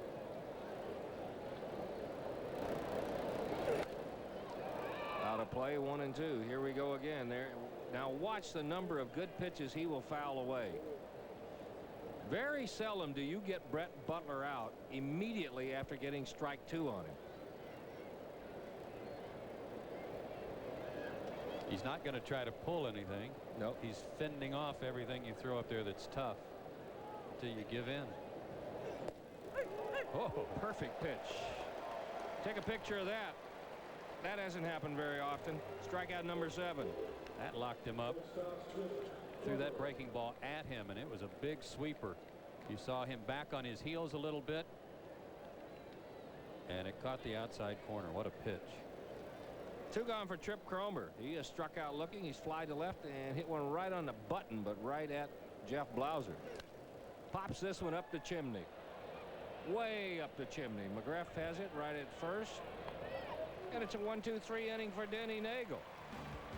Dodgers go quietly here in the 8th inning. Braves coming up, lead it 4-1.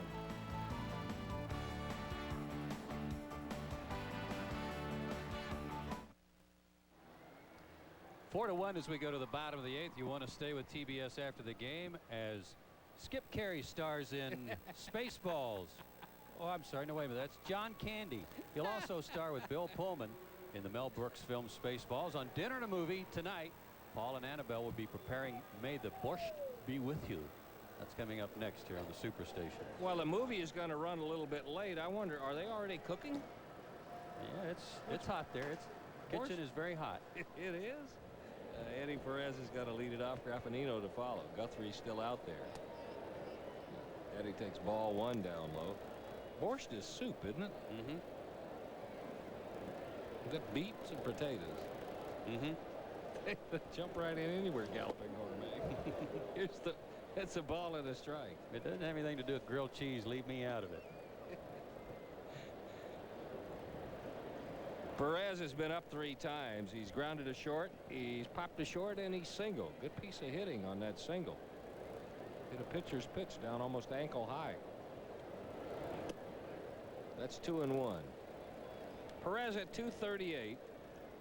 He has done a spectacular job filling in for Javi Lopez. And if the 238 doesn't impress you, well, you got to go back and remember that he started the year 1 for 25. He has hit over 300 since then. In the air right side, maybe a chance for Karros. And he does make the play. Nice play against the tarp for the Dodger first baseman, and there's out number 1 in the 8th inning. Would you guess, as we watch this play again, and a nice catch by Karros, would you guess that Tim Spear might catch tomorrow since he is familiar with Kevin Millwood? I think that would make sense. I think he did a good job his first time, too. I was most impressed with the way he had never caught Mark Wohlers, but he waltzed him through the 9th inning in beautiful fashion. And it wouldn't surprise me to see him out there. You have a semi-day game following a late start tonight, so it wouldn't surprise me. And that makes sense, though. He has just seen him down at AAA. It's Tony Graffinino. Got a double and scored. Line to third, fly to right. New Popeye, Tony. Ball 1 upstairs. Anthony Jr.? Anthony Joseph Graffinino Jr. checked in at 7 pounds and 20 inches long. He and Nicole are doing fine. Expected home, I think, tomorrow. In the air, shallow left. The shortstop Cromer is going out. Ashley's coming on. Those long legs, he eats up some real estate. Quickly 2 gone in the 8th inning. And let's see who's going to drag the lumber out. Denny Nagle's night is over. Mike Mordecai is going to get a chance to get some swings against Guthrie. Mordecai could use some hits. The average down to 186. A couple of years ago, there wasn't anybody better coming off the bench than Mike Mordecai, but a few struggles this year. He's only 2 out of 28 when he steps off the pine, and that may be part of the reason right there. He's not getting that dead red fastball on the first pitch. He told me something, though, yesterday that made me feel like he's still trying to hang on there with his confidence. He said, if I'm only going to get a few hits this year, I'm going to See if I can save them all for August and September when we need them. That's the attitude you like, isn't it? You like that from everybody, but especially from a guy who's having his struggle. And he's struggling here. He's in a hole 0-2. 1-2-3 and a U-turn for Mordecai. Good inning for Guthrie. He takes care of Perez, Graffinino, and Mordecai. We'll head to the 9th inning. Braves need 3 more outs. They're up by 4-1. Mark Wohler's on his way in.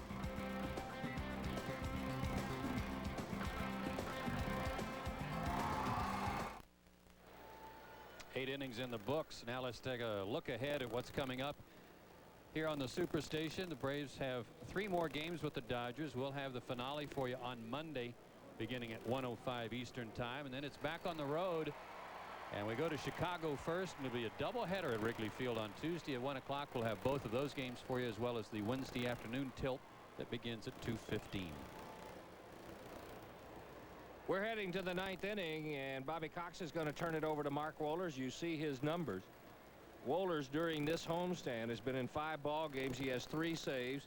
In 4 innings, he's allowed 2 hits, no walks. And I think that is such a key for Wohlers and his success. He has struck out 5. He had a streak of 11 straight converted saves before May the 20th, since May the 20th, until he ran into a little trouble last Thursday. But he has looked so good his last few outings. Yeah, before that, though, when he was having trouble pitching ahead in the count and walking guys, do you think it was a rhythm thing, a mechanical thing, that maybe he just had that came apart on him a little bit? I think it was a mechanical thing. If you watch Mark Wohlers, his left elbow is almost like a gun sight. It'll come up, he will come over it, and he will follow it to the plate. If that left elbow is headed toward first, and Mark Wohlers goes up and away with his fastball, and he tumbles on his forkball. One of the things that he did is go to the stretch. That's taking away half of your mechanics of your delivery. Simplifying it, great idea.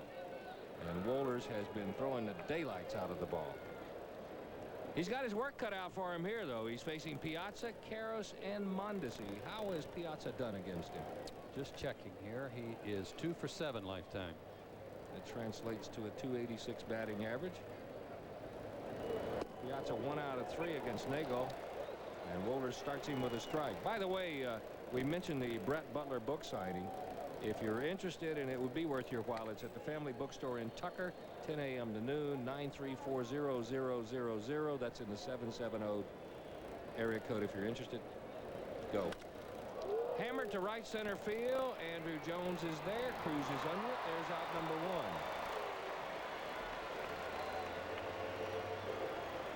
Well, if you make a pretty good pitch and the guy just hits the daylights out of it, it's nice to know that you've got somebody who can run it down and cover up your mistake. Check out the location of this pitch, a fastball that came back into Piazza, and he hit it on the nose, but couldn't get it over Andrew's head, who's playing a little deeper here in the 9th inning. Got it far enough away from Piazza to take a little of the sting out of the bat. Now he'll try to get Karros, who's 1 out of 3, a strikeout, a fly to right, and a single, and he starts him with a strike. 0-1.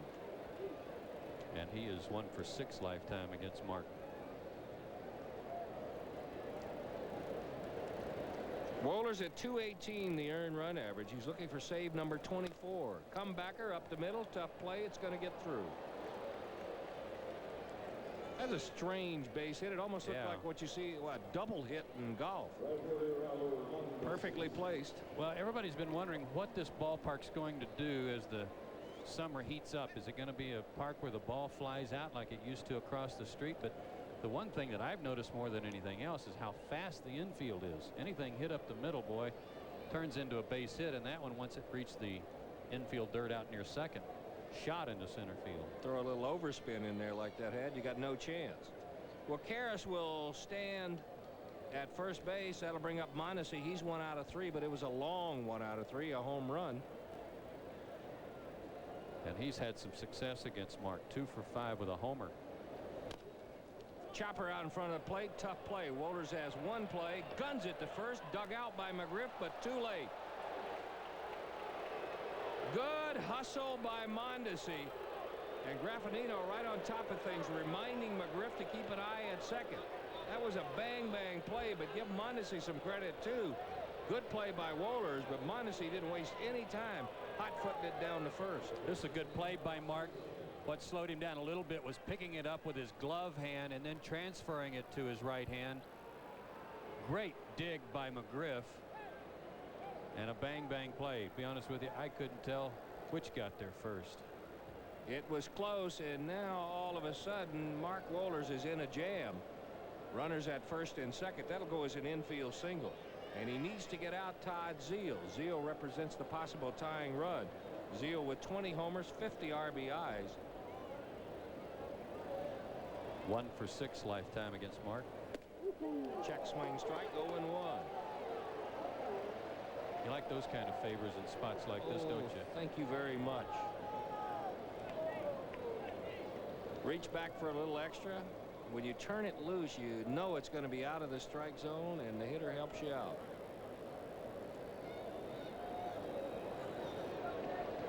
And as a hitter in these spots, when you get behind in the count and you know you've got a fastball like Mark's to deal with, you know you've got to start your swing a little sooner, and that makes it tough to stop. Off the fist. Up the elevator shaft, an easy play for Graffinino. Infield fly, second out. So Wohlers needs one more. He'll try to get out Billy Ashley. Ashley has struck out. He's doubled, and he's grounded to second. No, it's not going to be Ashley. They're going to go to the bench. It's going to be a pinch hitter, and it's going to be Todd Hollingsworth. So Bill Russell going to go to his left-handed hitter against Wohlers. Hollingsworth, last year's Rookie of the Year. He's hitting at .247, and he hasn't come off the bench a lot, but when he has been successful. He's 4 out of 5. Well, he thinks he's getting a standing ovation here from the Atlanta fans. What he doesn't realize is that they want him to be the last out of the game. How's he done against Mark Wohlers? This first at bat? Never faced him. Runners at first and second, 2 gone. Wohlers' first pitch over again. First pitch strike. 0-1.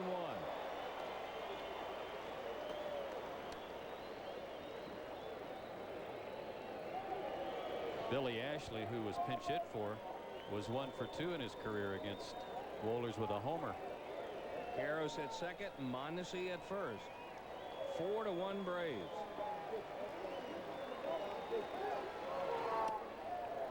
Just off the corner. A ball and a strike. Which would you rather do after sitting on the bench for 3 hours? Face Wohlers or face an off-speed tricky guy? I'd rather face the tricky guy, given a choice of Wohlers versus a tricky guy.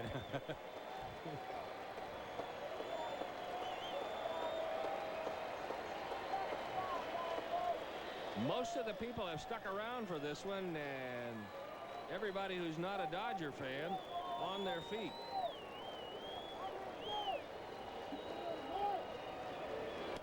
Off the fist and out of play. That was a good fastball, and it's 1-2. Yeah, and Hollingsworth put his best swing on it too. He couldn't get around on it.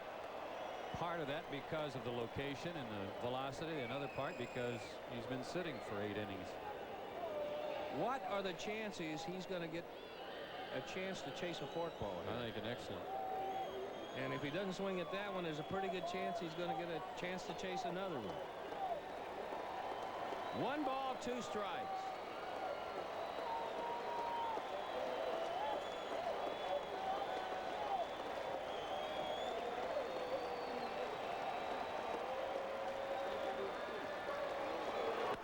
Off the end of the bat, Chipper Jones has got it. He goes to first. Braves win it.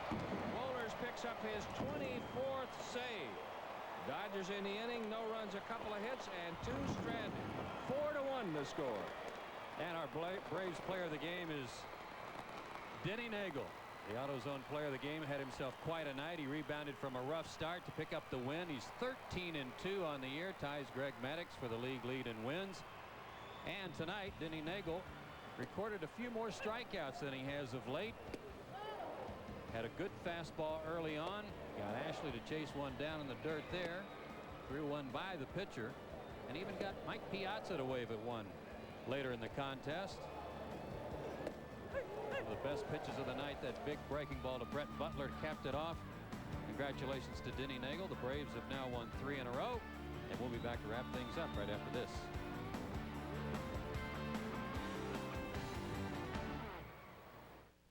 Braves baseball on the Superstation is brought to you by Aflac, helping to fill the gaps left by your regular insurance. Aflac, insuring over 40 million people worldwide. By the 62,000 professionals at Delta Airlines, who proudly put you on top of the world. And by AutoZone, the best parts in auto parts.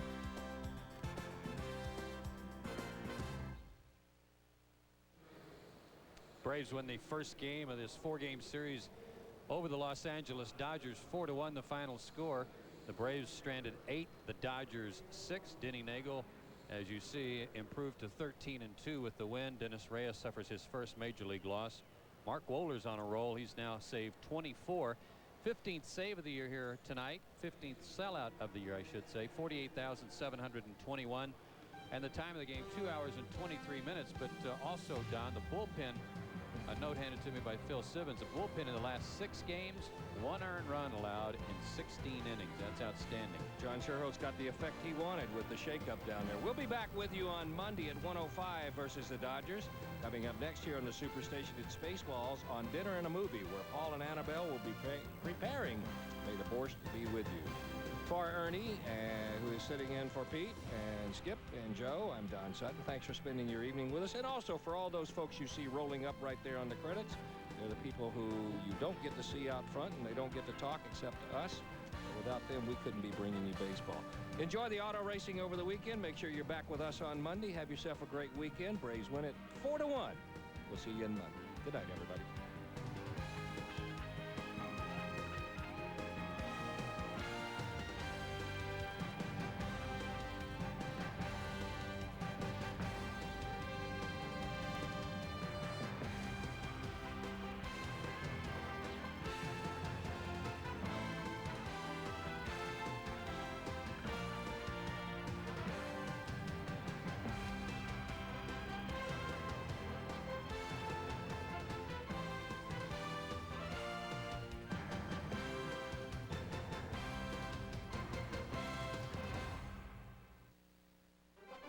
The preceding has been an exclusive presentation of Turner Sports.